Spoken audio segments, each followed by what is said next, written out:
Hey, Jim Bergman with measureQuick. We often get the question, can measureQuick be used on variable speed equipment? And the answer is absolutely yes. And it's just got a little couple of caveats we got to do, and that is we have to make sure that we put the equipment into a test mode so we can make sure that it's operating at its design capacity. So we have a Bosch system here. This has been in our office, I think, for about 3 years now. And we're going to go ahead and we'll just check the charge in it, make sure that it's operating okay. I'm going to sort of walk you through step by step how we get this system set up. But the key thing is when you're doing this type of work is that you have to have the manuals for the piece of equipment. If you take a look here at the door on here, it'll tell you a little bit about the main board and some of the switch configurations and things like that. But it really doesn't tell you anything about how to commission the system. And so to commission this system, we actually have to break out the manual here. And so a couple things in the manual I just think are worth noting. Number one is this system does require it to be powered up for an hour before starting it. And that's really important with heat pump systems because we want to give the refrigerant time to get out of the compressor oil. Refrigerant and oil mixed together, they're called miscible, and so we want to heat up that oil a little bit so we drive the refrigerant out of the compressor oil. The second thing in here is that the subcooling and charge adjustment need to be done in the cooling mode. They need to be done above 55 degrees in temperature. It's the only recommended method of charging this system. And for outdoor temperatures below 55, we're going to use the charge weigh-in method. And then obviously it's important to return in the summer to accurately charge the system if the cooling temperature is when it's above 55 degrees. So regardless, even if you weigh in the charge on this, you need to come back out and check it in subcooling. And that's very, very common for heat pumps. You're going to have to install a heat pump system in the winter or in the fall when you have to charge it in the heating mode or by the weigh-in method. You're going to want to plan a return trip to make sure that the system is fully charged. I know the manufacturer will tell you that it comes pre-charged with 10 pounds or 9 pounds of refrigerant, but things happen. Refrigerant can leak out. It may not have been charged properly at the factory, so we really do need to come back and check that out. So the next piece of this is that on this particular system is we want to make sure that we have the airflow set correctly, and for that we're going to have to go to the into the air handler manual.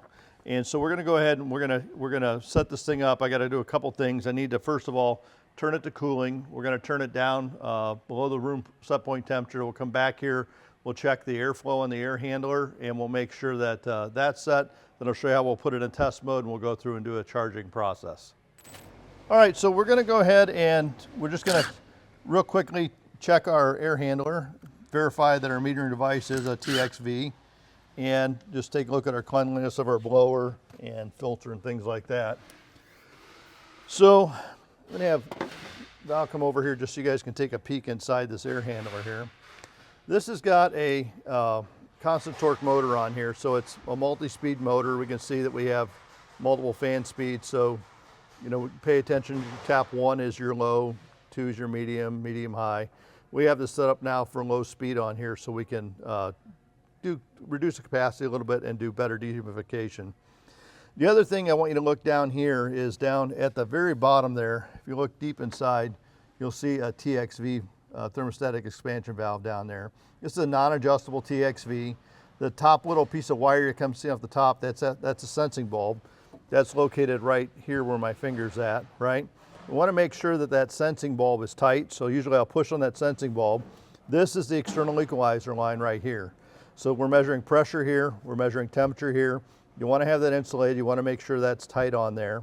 And obviously you can see the blower's clean, the cabinet's clean. So this is, we'll take a peek at our blower right here in here. You can see that that blower is pretty spotless, and it's been that way. We're 3 years in and there's really no dirt or dust in this cabinet at all. So the air handler's in really good shape. We know we have a TXV metering device. We know we're going to charge by subcooling. You want to pay close attention too if there's opportunities to fix like dirt coming around. Like this is interesting here. This is where the breaker goes through, and you can see there's some dust and dirt on the breaker. So we might want to seal that up around the breaker just so we don't get dirt inside the cabinet here. But this is going back to stopping that bypass, and it'll keep the trap clean. Take a look down here, Val, at our trap. We're 3 years in on our trap. And you can see that our trap doesn't have any sediment in it. It's very crystal clear water inside that. So we got this set to cooling, and we're going to want to turn it down probably about 10 degrees below the set point temperature, just so two things happen. Number one, if it's multi-stage, which this is, it goes on the second stage. And number two is so we have enough time to actually do the charging process. So we got the system running, and we're going to let it settle out for a minute. It takes about 10 minutes to settle out, but what we're doing is I wanted to explain a couple of quick things. First of all, this unit has a TXV, which is a thermostatic expansion valve, and the job of the TXV is to maintain a constant superheat. And what that means is we're trying to maintain a level of refrigerant in the evaporator coil. So the refrigerant here is what we call saturated condition, meaning that it's boiling in the evaporator, and the temperature remains constant from the time it exits here. So let's say it exits here at 40 degrees. It's going to be 40 all the way through until this last drop of liquid evaporates, and this little section here, between here and here, is what's going to become the superheated refrigerant. So all the refrigerant has boiled away, and we're heating now the vapor, the cool vapor, up above its saturation temperature. So if this is a 40-degree coil, we might have a 50-degree suction line right here, and that's 10 degrees of superheat, or 10 degrees above the boiling point. The TXV is measuring temperature here, and it's measuring pressure here to calculate the superheat at the evaporator outlet. So if we're maintaining, let's say, 10 degrees at that evaporator outlet, one thing that's really important to understand is, well, it might be 10 degrees here. It could be anywhere from, let's say, 12 to 24 degrees at the compressor inlet, because there's a line here that might be anywhere from, let's say, 15 to 100 feet long, right? And so that 15 to 100 foot line is going to gain additional heat, and that's called total superheat.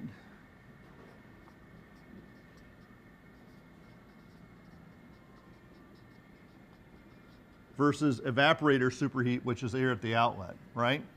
Now, the idea here when we're charging this system up is that we get enough refrigerant to have a fully active evaporator, and we have a liquid seal in the condenser.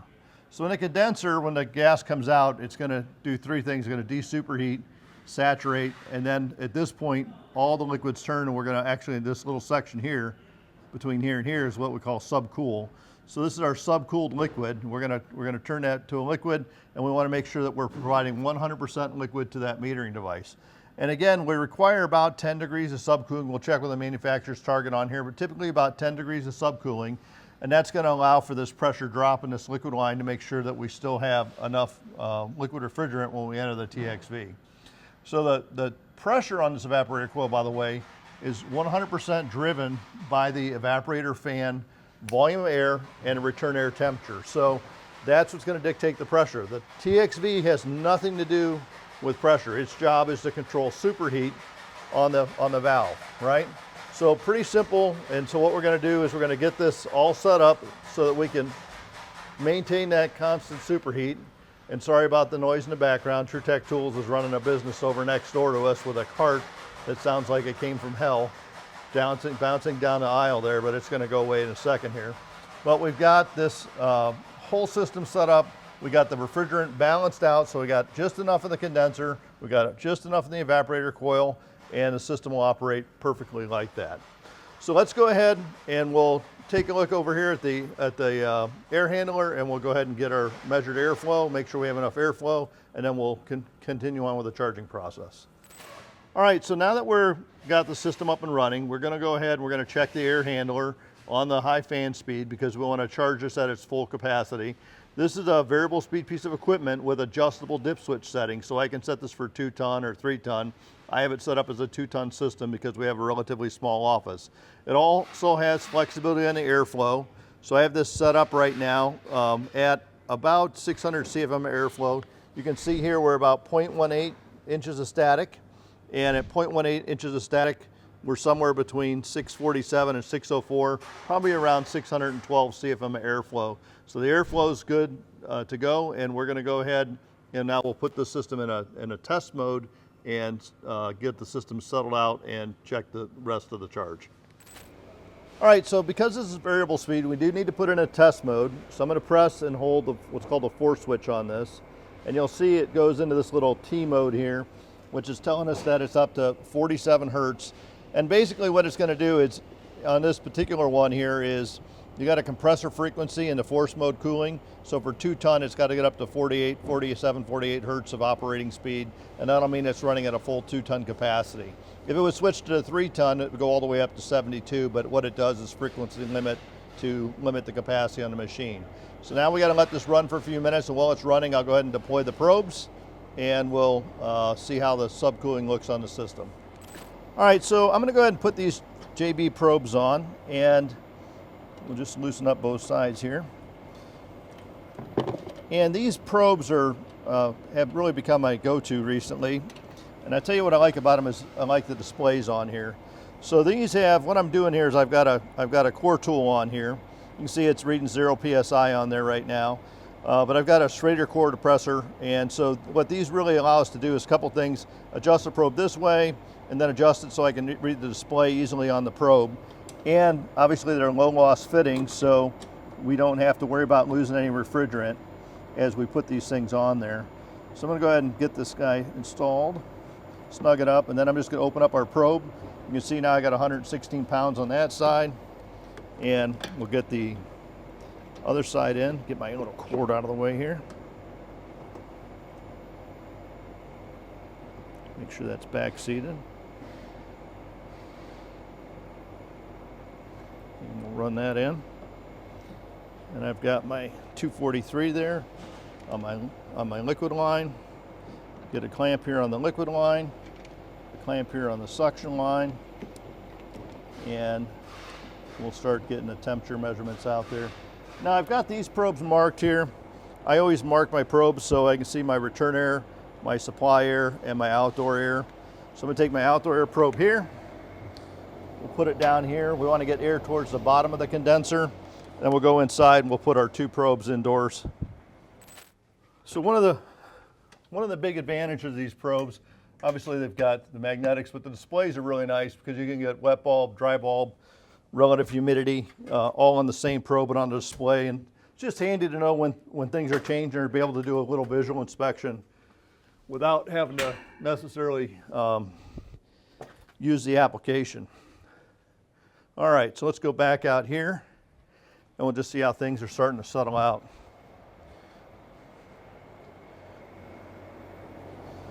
All right, so one of the things that I always find interesting is, if you watch a lot of other videos on how to charge with superheat and subcooling, they're going to go through obviously measuring the pressure and converting it to a saturation temperature, a dew point, a bubble point.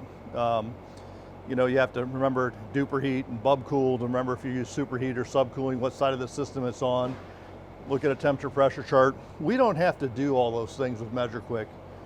One of the big advantages of using software, especially if you're working with a younger team, is we can focus on what the measurements are instead of how to actually make the measurements. I mean, it's to me, it's sort of like, we used to have to memorize phone numbers in a phone book. Well, we don't do that anymore. It's just old school technology. Using tools like measureQuick, we can take a younger crew and make them productive a lot faster. Because if I can teach them how to put the probes on the system and navigate the app, then I can have the superheat and the subcooling showing pretty much immediately. If I want to stream that data at the touch of a button, I can start a data stream and view that data now remotely, wherever I'm at, anywhere in the world, so I can support the technician remotely. And it just allows us to do things we couldn't do before. So let's take a look here at the manual and see how we're looking here. And this system is a 24,000, 36,000, so 2-3 ton. Subcooling requirement is 10 degrees plus or minus 2, and the superheat requirement's 10 to 18. Now again, a sort of wide range of superheat, but that's because we could have a long line set length on there. So right now, if we take a look at our app here, let's just take a look at our profile just so you can see that. We have this profiled as a 2-ton system, 410A, 17 SEER with a TXV, superheat setting at 12 degrees, subcooling of 10, half-inch total external static pressure. This is actually rated at 8/10, so we could change it if we wanted to. I'm going to go ahead and hit continue on there. And then obviously measureQuick, this is showing us our actual superheat and our actual subcooling.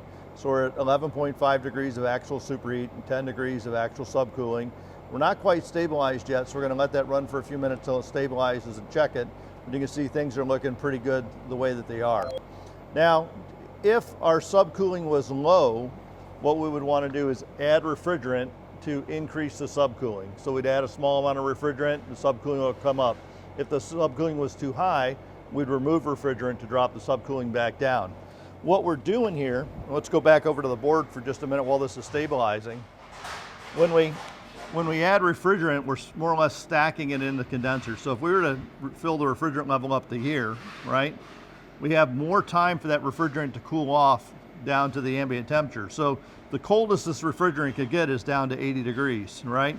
It's probably around, let's say if we're condensing at 100 degrees and we're at 10 degrees of subcooling, we'd be down at 90. So we'd probably have 10 degrees of approach on here at that point. But the coldest we could get this down to is the ambient temperature. So the longer that this has to cool off, the higher the subcooling will be. But we're doing that at sacrifice of condensing space. So we've also just reduced the size of the condenser down considerably. From here, you know, we've lost this little bit of space now because we're stacking it with liquid. It's effectively liquid line. So if you overcharge a system, you're going to reduce the sear rating. It's the same thing as making a smaller coil. We want to make sure that we have just the right amount of refrigerant in so that we just have a liquid seal in the condenser and we don't have too much refrigerant in that we're robbing it of condensing space, right? So let's go take a look here and see where we're at as far as we've stabled out yet. And we have stabilized here. And we'll look at a couple of things here because we do have a little flag indicator up here. It's probably low sensible capacity, and it doesn't surprise me on that. Let's just take a peek at that real quick. And what we've got here is, because we have this ramped up to high speed, we're running at about 200% of our latent capacity on here. So we are running a little bit higher on the latent side of the capacity. The actual, if you look at the tonnage here, we're at 1.8 tons, 21,000 BTUs. That's our normalized capacity. We're doing about 1.9 or 103% of that. Sensible's running at 85%. Latent's running at 196%. So we're basically robbing it of a little bit of sensible capacity because we're doing so much latent cooling on here right now. Our airflow, or standard CFM, is around 691 SCFM. So we're on a little bit on the higher side than our static would indicate. But that's what measureQuick's estimating is 691 CFM. With system stable, let's take a peek at our subcooling and superheat. Subcooling's at 10.4, superheat's at 10.7, and we're right in range. So you can see that even with a variable speed of equipment, it's very easy to commission it with measureQuick. All we have to do is make sure that we get it put into the test mode. And obviously we'll make sure things like the coil are clean, the blower are clean, the filters are clean, or check our airflow beforehand. But all the basic things you do on a standard piece of equipment, you just got to apply to variable speed. So that's the secret. Make sure you get it into test mode and you're really good to go. If you've got any questions or comments, just please leave them at the bottom of the video, but hopefully you understand a little bit better now about how to use measureQuick on variable speed, and it'll make your job a little bit easier as you go. This is Jim with measureQuick. Thanks a lot for watching.